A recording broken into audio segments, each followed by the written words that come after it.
Training camp has officially arrived for the Dallas Cowboys, and even before the action on the field truly kicks off, some key updates have started to shape the narrative for what could be a very intriguing preseason, with each year bringing its own share of surprises, holdouts, breakout players, and head-scratching decisions. This year is already setting the stage with a series of developments that fans and analysts alike should keep a close eye on. ESPN's Todd Archer laid out a handful of storylines that are already gaining traction, and while some of them might fly under the radar, others could shape the Cowboys' future far beyond just this training camp. First up, and perhaps the most intriguing of all, is the potential contract extension for offensive lineman Tyler Smith. When you look at the Cowboys' history with extensions, especially for their offensive line, the trend has been to wait things out. They tend to hold their cards close to the vest and let the clock run a little before pulling the trigger, but there have been subtle hints that things might be different this time. Some of the comments made publicly without being too revealing suggest the front office could be working behind the scenes on a new deal. Stephen Jones, when pressed on whether the team had started discussions with Smith's camp, chose his words carefully, neither confirming nor denying, which by Cowboys standards is almost like saying, maybe. Now, if we're being honest, getting a deal done before the rest of the top guards around the league set the market would be a refreshing change of pace. Typically, the Cowboys wait for everyone else to get paid, then they react. But imagine for a second they decided to be proactive. Imagine they looked at Tyler Smith, a young rising force on their line, and said, you know what, let's lock this guy down now before the price goes through the roof. That would signal a shift in strategy, and more than that, it would show they're learning from past situations where delays only led to higher price tags. Because let's face it, there's no getting around the fact that waiting too long usually means paying more, especially when the player in question is as important to your offensive front as Tyler Smith. Whether or not that extension comes before the season starts is still very much up in the air. The team has the 5th-year option in their back pocket. They also have the potential threat of the franchise tag after that. But relying on those options is a short-term play. If they truly believe Smith is part of the foundation, the smart move would be to secure him now and avoid the financial gymnastics down the road. Because sooner or later, the best guards in the league are going to reset the market again, and when that happens, the cost of keeping Smith in Dallas is only going to rise. While we're on the subject of long-term planning, there's another position group where Dallas might be a little too quiet for comfort: cornerback. Depth there isn't just a luxury, it's a necessity in today's NFL. Archer suggested the team may wait until after a preseason game or two to evaluate what they really have before pulling the trigger on any veteran additions. And from a strategy standpoint, that makes a lot of sense. You want to give your young guys every chance to earn a spot before you start signing veterans who will inevitably push them down the depth chart. But let's not kid ourselves, this group has a lot of question marks. Will Savion Red be healthy enough to contribute early? Can Kelly Ringo or Israel Mukuamu rise to the occasion? Does Andrew Booth have enough left in the tank to make a real difference? These aren't just roster filler names. They're guys who, if they perform well, could round out a very solid rotation. But if they struggle, the Cowboys could be looking at some serious issues in coverage once the season begins. That's where names like Stephon Gilmore and Mike Hilton come into play. Both were mentioned as potential targets, and both bring something unique to the table. Gilmore's the proven veteran on the outside, someone who still has the football IQ and technique to play at a high level even if the speed isn't quite what it once was. Hilton, on the other hand, is a reliable nickel corner with a reputation for toughness and instincts. He would fit nicely into a system that values versatility and aggression. Whether or not Dallas actually signs either of them may depend on how the first couple of weeks of training camp unfold. But the fact that these names are even on the radar shows the front office knows they're not quite set in the secondary just yet. Now let's shift the focus to someone who's become a bit of a forgotten name in the tight end room: Luke Schoonmaker. When the Cowboys drafted him, there was genuine excitement about his athletic profile and blocking ability, but injuries have derailed his early development, and Jake Ferguson quickly stepped into the T1 role with authority. Since then, most of the buzz has shifted elsewhere, including toward undrafted rookie Brevin Spanford, who has drawn some early camp attention for his flashes in practice. But according to Archer, Schoonmaker might be turning the corner. For the first time since arriving in Dallas, he's had a fully healthy offseason. That matters. You can't develop as a tight end, especially in a system that asks you to do everything from blocking edge rushers to running precise routes, if you're constantly rehabbing. And from all reports, he's been one of the most impressive players in the weight room this offseason. showing a level of commitment and physical improvement that could translate into real production. On the field, the Cowboys are going to use multiple tight end sets. That's not speculation, it's a fact. Mike McCarthy's offense loves to lean on 12 personnel packages, especially when the running game is clicking. So there will be snaps available for a second or even third tight end. The question is whether Schoonmaker can be more than just a body on the field. Can he find chemistry with Dak Prescott? Can he improve as a blocker and show he belongs as a pass-catching threat? If not, his future with the team suddenly looks murky, because his guaranteed money is running out and the NFL isn't patient with second-round picks who don't produce. Meanwhile, the offensive line room is stacked, maybe even stacked, with 15 linemen currently on the roster and a projected 11 making the final cut. According to Archer, something's got to give. Teams usually carry around 8 to 10 offensive linemen. 11 is a lot, especially when all but one of those 15 have either been drafted or have real meaningful NFL experience. That kind of depth is rare, and it creates an interesting situation when it comes to potential trades. Archer hinted that a few names could be on the move if the Cowboys find the right offer. Brock Hoffman, T.J. Bass, Robert Jones, Sadiq Charles, and T.J. Adedipe were all mentioned as guys who have either shown enough to warrant a roster spot or might be attractive to other teams looking for help.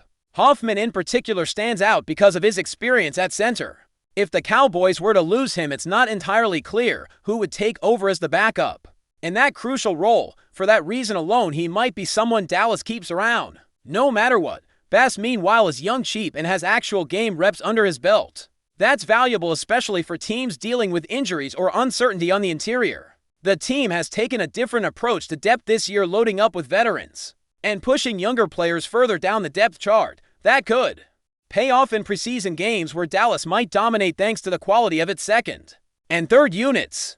But it also means tough decisions are coming and some good players will inevitably get squeezed out. If the Cowboys can flip one of those borderline roster guys into a draft pick or a player at a position of need, it wouldn't be a surprise. And finally, there's the matter of undrafted free agents.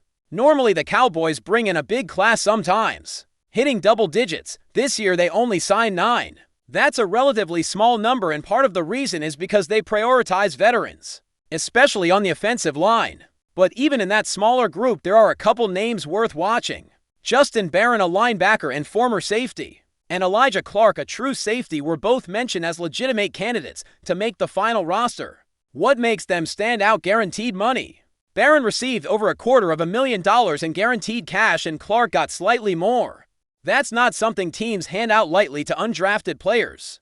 It's a sign that the Cowboys believe in their potential and want to make sure they stick around, at least on the practice squad. And with depth concerns at both linebacker and safety, both guys could have a real path to the 5th 3-man roster. If injuries hit or if certain veterans underperform, don't be shocked to see Barron or Clark suiting up come week 1. Training camp is always full of surprises. Every year, players we never expected to make an impact show up and turn heads. But the early signs for the Cowboys this season suggest that they're entering this stretch with more clarity and depth than usual. That doesn't mean there won't be question marks or tough decisions, but it does mean they've set themselves up to be competitive not just in September, but all year long. With extensions looming, position battles heating up, and roster spots on the line, this camp might be one of the most revealing we've seen in recent years. As the Dallas Cowboys march deeper into their training camp preparations, the storyline surrounding their quarterback room continues to pique the interest of many fans and analysts. The quarterback position has always been a defining factor for any NFL team, and with Dak Prescott as the established starter, the question shifts to what depth and support the Cowboys are planning to surround him with this year. Todd Archer hinted that Dallas might be in no rush to add a new quarterback immediately, possibly waiting until after preseason games to make a decision. This strategy makes sense from a developmental and evaluation standpoint, as it allows the team to fully assess the capabilities of their current backups and any newcomers before making a move. It also gives the coaching staff more time to weigh options, which is crucial when the margin for error at quarterback depth can be razor thin. Considering the importance of that room, the Cowboys clearly want to have confidence that whoever is backing up Prescott can handle the pressure and be ready if called upon. The coaching staff is likely watching closely how the existing backups perform in practice and in preseason game situations, evaluating their decision-making chemistry with the starting offense and ability to execute the game plan. This patient approach also aligns with Dallas's broader philosophy in recent years, which favors stability and continuity over rash moves that could disrupt team chemistry. Meanwhile, on the defensive side of the ball, the question of how to manage and maximize talent is becoming increasingly complex. With the depth the Cowboys have built on the offensive line and the intriguing young pieces emerging in the secondary, the front office is clearly balancing the desire to retain promising players against the practical limits of the roster and salary cap. Trading an offensive lineman might be a strategic move, not just to shed numbers, but to add draft capital or fill holes elsewhere on the roster. The Cowboys front office is known for its ability to make savvy roster decisions, and this situation offers an opportunity to demonstrate that skill once again. One of the key challenges facing the Cowboys is figuring out how to best use their tight ends, with Luke Schoonmaker showing signs of growth and the team already committed to Jake Ferguson as the primary tight end. Dallas seems poised to lean into formations that utilize multiple tight ends. This approach fits well with their offensive philosophy, which emphasizes a strong running game, complemented by versatile pass-catching options. The success of this strategy hinges on the development of players like Schoonmaker and Spanford, who need to prove they can contribute both as blockers and receivers. If they do, it gives the offense greater flexibility and unpredictability, making it tougher for defenses to key in on Prescott's options. In the linebacker corps, the emergence of Justin Barron is another storyline worth watching. Barron's unique background as a former safety-turned-linebacker gives him versatility that could be a huge asset in today's hybrid defensive schemes. The Cowboys have invested guaranteed money in Barron, indicating their belief in his potential. Alongside Elijah Clark, who plays safety, these undrafted players represent the kind of hidden gems that can make a roster by excelling on special teams and stepping up when injuries hit. The special teams unit is often overlooked, but for players on the bubble, it's the quickest path to securing a spot on the roster. If Barron and Clark can carve out roles there while continuing to develop their defensive skills, they might surprise a few people this year. The reduced number of undrafted free agents this year compared to previous years is notable. Usually Dallas brings in a larger class, using it as a way to add competition and potentially discover overlooked talent. This year's smaller group suggests a more focused approach, perhaps reflecting confidence in the depth already on the roster and a preference for veterans to fill certain roles. It also means that each undrafted player's opportunity is more limited, raising the stakes in camp and preseason games. Those players will need to stand out quickly if they hope to earn a spot. Looking at the Cowboys' overall roster construction, the offensive line is clearly a strength, but also a source of potential congestion. With 15 players competing for a handful of spots, the coaching staff faces tough decisions. This depth can be a double-edged sword. On one hand, it provides excellent insurance against injury, which is crucial in such a physically demanding position group. On the other hand, it forces tough cuts and possibly trades, as not everyone can be kept. For those on the bubble, every practice rep and preseason snap is an audition, not just for a spot on the team, but possibly for their future career in the NFL. Beyond the individual battles, the Cowboys are also managing the delicate balance of veteran leadership and youthful energy. Players like Stephon Gilmore, if he were to join the team, would bring a wealth of experience and savvy to a secondary that is still finding its identity. Veteran presence can be invaluable, especially for a team with championship aspiration, because it helps younger players learn the nuances of the game and handle the pressures of the NFL. However, adding veterans late can sometimes disrupt chemistry or limit opportunities for developing players, so the timing and choice of additions matter greatly. In the same vein, the team's patience in evaluating cornerbacks shows an understanding that development takes time. The Cowboys have several young players with potential, but also question marks due to injuries or inconsistency, giving these players a fair chance to prove themselves in camp and early preseason games is a testament to the coaching staff's commitment to building from within. But if those players fail to meet expectations, the front office won't hesitate to look outside the organization to fill gaps, keeping an eye on available veterans who can step in and contribute immediately. All of these factors come together to create a training camp atmosphere charged with competition and opportunity. For fans, it means paying close attention to not just the star players, but also the battles happening in the background, those fights for roster spots that could define the team's depth and resilience. The Cowboys have long been a team that blends established talent with strategic roster moves, and this year is shaping up to be no different. The way they navigate contract extensions, positional battles, trades, and undrafted free agent signings will go a long way toward determining their success in the regular season and beyond. As the days count down to the start of the regular season, every practice, every drill, and every preseason snap carries weight. Players know that their future with the Cowboys could hinge on their performance in these moments. The coaching staff must weigh not just talent, but also intangibles like work ethic, football IQ, and how well players fit into the team culture and scheme. This evaluation process is grueling, but essential in building a team capable of competing at the highest level. The quarterback room remains a focal point, especially with Dak Prescott's importance to the team. The depth behind him must be reliable, ready to step in without hesitation. Whether the Cowboys choose to add a veteran backup later in preseason or trust their existing players to develop is a decision that will be influenced heavily by what the coaching staff sees on the practice field. Chemistry with Prescott and the offense is key, as is the ability to command the huddle and execute under pressure. These are qualities that cannot be rushed or forced. Meanwhile, the offensive line's strength offers the Cowboys a solid foundation to build upon. Their ability to protect Prescott and open lanes for the running game will be crucial, especially as they face tough defenses in the NFC East and beyond.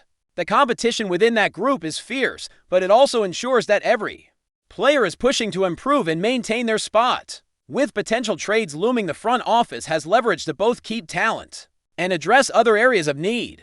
Defensively, the focus on depth and versatility continues to be paramount. Players like Justin Barron and Elijah Clark embody the kind of multifaceted athletes that modern NFL defenses crave. Their ability to contribute on special teams and adapt to various roles gives the Cowboys flexibility in their roster decisions. The safety and linebacker positions in particular are ones where injury risks and matchup demands require having dependable backups who can perform at a high level when called upon. As training camp progresses, the Cowboys will no doubt continue to adjust their strategies based on player performance, injuries, and emerging needs. The balance of youth and experience, patience and urgency, investment and restraint will define their approach. Every decision carries implications not just for this season, but for the franchise's trajectory in the coming years. With that in mind, fans should stay tuned closely to the developments as the Cowboys prepare to take the field, knowing that the journey to a successful season is often as much about the battles off the field as it is about the games themselves. But before we continue, don't forget to subscribe to our channel and give this video a like. Your support helps us keep bringing you the latest updates on the Dallas Cowboys. Feel free to share your thoughts on the news in the comments as well. In what could be the most jaw-dropping development of the NFL offseason, rumors are swirling that Patrick Mahomes, the face of the Kansas City Chiefs franchise and arguably the most electrifying quarterback in the league, might be on his way to the Dallas Cowboys. While nothing has been confirmed by either team or the player himself, whispers from insiders and mysterious social media activity have sparked speculation that a blockbuster trade could be in the works.